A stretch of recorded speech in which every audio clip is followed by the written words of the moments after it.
वाक्यों का, महावाक्यों का, महापुरुषों के वचनों का सही अर्थ नहीं समझ पाएंगे, क्योंकि आपकी बुद्धि में क्षमता है नहीं। जिस बुद्धि ने भोगों में सुख निश्चय कर लिया है, शरीर को मैं मान लिया है, उसमें ये सामर्थ्य ही नहीं है बुद्धि में कि वो शास्त्र वाक्यों को समझ सके। उसका गलत भाव लेगा, गलत अर्थ लेगा। सही अर्थ जब तक तदात्मता नहीं होती परब्रह्म में, परमात्मा तत्व में, तब तक ये समाधि भाषा है। चाहे श्रीमद् भगवत गीता जी हो या अन्य भगवत शास्त्र हो, वो सब भगवत स्वरूप है। उन्हीं शास्त्रों के अनुसार चलकर महापुरुष जन शास्त्रों के वाक्यों का साक्षात्कार करते हैं, महावाक्यों का साक्षात्कार करते हैं। अब उनकी वाणी जब तक आप श्रद्धा और विश्वास से पवित्र बुद्धि के द्वारा, तब तक आप नहीं समझ पाए। अगर वो बुद्धि विषयाभिलाषी, विषय भोगी है तो नहीं समझ पाए। इसलिए पहला है श्रद्धावान लभते ज्ञानम तत्परा संयतेन्द्रिया। सबसे पहले संत वाक्यों पर, शास्त्र वाक्यों पर पूर्ण श्रद्धा, पूर्ण विश्वास, तब आप अपनी इंद्रियों को शासन में ले पाएंगे। ये बहिर्मुख बनी इंद्रियां हमारा सर्वनाश कर रही है। ये विषय भोगी, धनाभिमानी या किसी भी प्राकृतिक विषय का अभिमान रखने वाले इस शुद्ध सच्चिदानंदमयी व्यक्ति को समझ ही नहीं पाएंगे। इसलिए उपासक सर्वात्मना निवृत्तिदेत बहिरिंद्रियाणि, इंद्रियों को अंतर्मुख रखने की चेष्टा करे, पर ऐसा नहीं होता।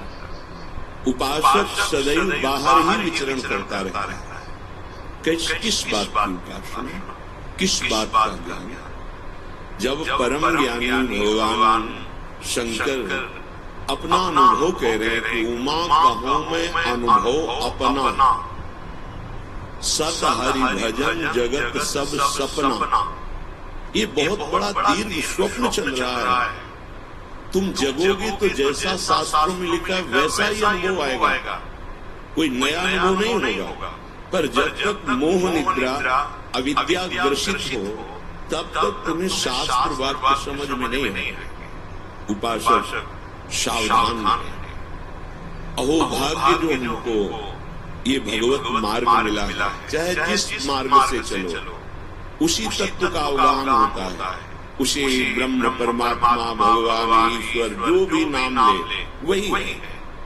पर अपने गुरुदेव ने जो अपना मार्ग दिया है, उपासना दी है, उसमें प्राणपण से दृढ़ता पूर्वक, निष्ठा पूर्वक, कभी समय व्यर्थ न करते हुए प्रत्येक श्वास लगा देनी चाहिए, तभी अनुभव होता है। ये ऐसे अनुभव नहीं होता कि मनोरंजन करते हुए, विषय भोगते हुए, मनमानी आचरण करते हुए भगवदानंद की अनुभूति हो जाएगी।